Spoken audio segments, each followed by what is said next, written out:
गाजीपुर चर्चित प्रकरण में विद्यालय प्रबंधन ने कहा छवि खराब करने की चल रही है साजिश। एक संगठन के नेता ने कहा सही धारा नहीं लगाई गई।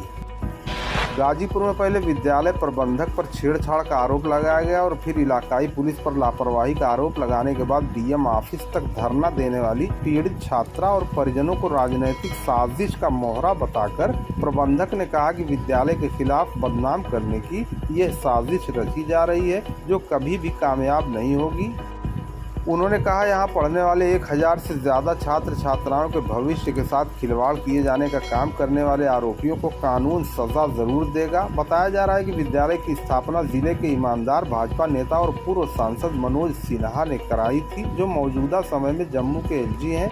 प्रबंधन का आरोप है कि विद्यालय को बदनाम करने का कुचक्र रचा जा रहा है और यहाँ पढ़ने वाली एक नाबालिग छात्रा को मोहरा बनाकर 1000 से ज़्यादा अधिक छात्र छात्राओं के भविष्य पर प्रश्न चिन्ह लगाने का कुचक्र रचा गया है। इससे विद्यालय परिवार आहत है। उनका कहना है कि विद्यालय में पढ़ने वाले सैकड़ों मासूमों के परिजन भी अवाक हैं। विद्यालय प्रबंधन पर आरोप लगाने वाले नाबालिग छात्रा के परिजन कार्रवाई के बाद अब पुलिस प्रशासन पर आरोप लगा रहे हैं। 7 साल से संचालित इस विद्यालय प्रबंधन पर एक भी आरोप कहीं से नहीं लगा। अदालत ने प्रबंधक को जमानत दे दी है। ये बात विरोधियों के गले नहीं उतर रही है। पुलिस ने आरोप के उपरांत तत्काल आरोपी को गिरफ्तार करके जेल भेज दिया था, लेकिन मामले में दम न होने से कोर्ट ने जमानत दे दी। इस बात से नाराज पीड़िता और उसके परिजनों के साथ कई राजनीतिक दल के लोग जिलाधिकारी कार्यालय पहुंचे। पीड़िता और परिजनों की मांग है कि आरोपी को फांसी दी जाए। जिले में हुई इस घटना के बाद विद्यालय प्रबंधन सख्ते में है, जबकि आरोप लगाने वाले लोग लगातार किसी बड़ी कार्रवाई की आस में जिला प्रशासन का चक्कर काट रहे हैं।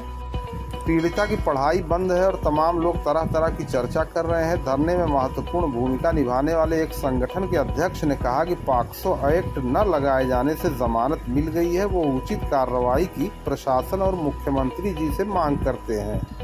मैं जिला उपाध्यक्ष विष्णु महासंघ जयप्रकाश पांडे। कैसे पहुंचे हैं पांडे जी यहाँ, क्या मामला है? लड़की का मामला है, जो नाबालिग छात्रा है, इसके साथ गलत व्यवहार किया गया जो स्कूल के प्रिंसिपल हैं उनके द्वारा। और सबसे बड़ी बात है कि जो पुलिस ने कार्रवाई की उस पर पॉक्सो एक्ट नहीं लगा, उसकी तुरंत जमानत हो गई। किस धारा में चालान हुआ कि उसकी तुरंत जमानत हो गई। हम लोग डीएम साहब से आए हैं न्याय मांगने के लिए। पांडे जी, सरकार भी आपकी है, पुलिस भी आपकी है जी, और आप न्याय भी मांग रहे हैं, ये बात समझ में नहीं आ रही। नहीं, पुलिस सरकार मेरी है, ठीक है, लेकिन सरकार है, लेकिन प्रशासन द्वारा उसके ऊपर पॉक्सो एक्ट नहीं लगाया गया।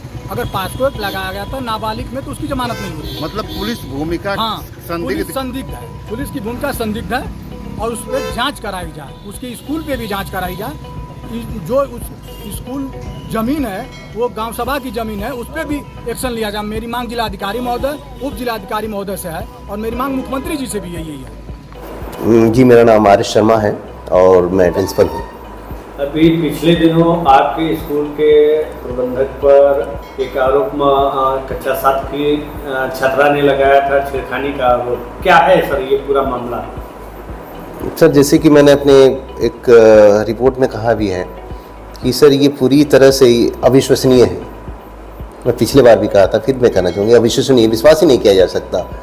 क्योंकि मैं कहा हूँ कि स्कूल जो हमारा 2018 से चल रहा है, इसमें 600-700 बच्चियाँ हैं और कितने सेक्शन पास आउट होंगे, 12 तक पास हो गए। ये कॉमर्स और साइंस बेस के स्कूल है, बस इसके पास हो गए। कभी ऐसा कुछ हुआ ही नहीं। क्योंकि अगर इस तरह का होता तो कुछ हादसा पहले भी हो सकता था, लेकिन कभी कुछ हुआ नहीं। सर कभी आते नहीं हैं, ये अपने बिजनेस संभालते हैं, पॉलिटिकल बैकग्राउंड है। कभी कदार आते हैं, हर स्टाफ से, चाहे टीचिंग स्टाफ हो, नॉन टीचिंग स्टाफ हो, बच्चों से, सबसे इंडिविजुअल मिलते हैं, उनकी समस्याओं को सुनते हैं, निदान करते हैं और हमसे कहते हैं इसको सॉर्ट आउट करवाइए। तो ये मेरे लिए it's shocking to me sir. तो फिर क्या ऐसा मुख्य कारण रहा जिसकी वजह से इस तरह के आरोप लगे? सर मैं जहाँ तक समझता हूँ, मेरी जो व्यू है कि कुछ षड्यंत्र, मुझे लग रहा है ये चीज़ें षड्यंत्र है। क्यों है, मैं इसलिए क्यों बोल रहा हूँ कि सर की बैकग्राउंड जो पॉलिटिकल बैकग्राउंड है, एक रईस फैमिली से बिलोंग करते हैं, कम उम्र में इतने बड़े पोस्ट पे आना, इतने बड़े बिजनेस को हैंडल करना, और यही शायद रीज़न है जो इस तरह के बात को वही छात्रा आरोप लगा रही थी कि रात में उन्होंने फ़ोन किया और दूसरे दिन केबिन में बुला के उनके साथ छेड़खानी की। क्या उस समय मतलब कोई सीसी फुटेज होगा आपके पास या कैसे सीधे वो कर रही है महिला? सर ये तो उनका फ़ोन रिकॉर्ड चेक करने से हो सकता है, हमारे पास सीसी रिकॉर्ड इस तरह का नहीं है। आज जिला मुख्यालय पर डीएम कार्यालय के पास पीड़ित के परिवार ने धरना प्रदर्शन दिया, स्कूल बंद करने की मांग कर रहे हैं, क्या कहेंगे इस पर? ये सरासर सर एलिगेशन है इस तरह का। ये विद्या का भवन है, विद्या स्थल है, स्कूल बंद करना इज़ नॉट अ जोक। हमारे पास 1000-1200 के बच्चों का स्ट्रेंथ है, उनकी भविष्य अंधकार में हो जाएगी।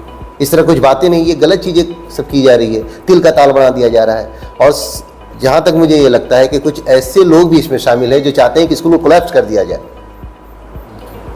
हम तो फैलाया गया, आपकी बदनामी तो की गई, लेकिन क्या एक भी बच्चा और एक बच्ची ऐसी है जो आपके इस आरोपों पर विद्यालय आना बंद कर दिया हो या उसको असर हो रहा हो?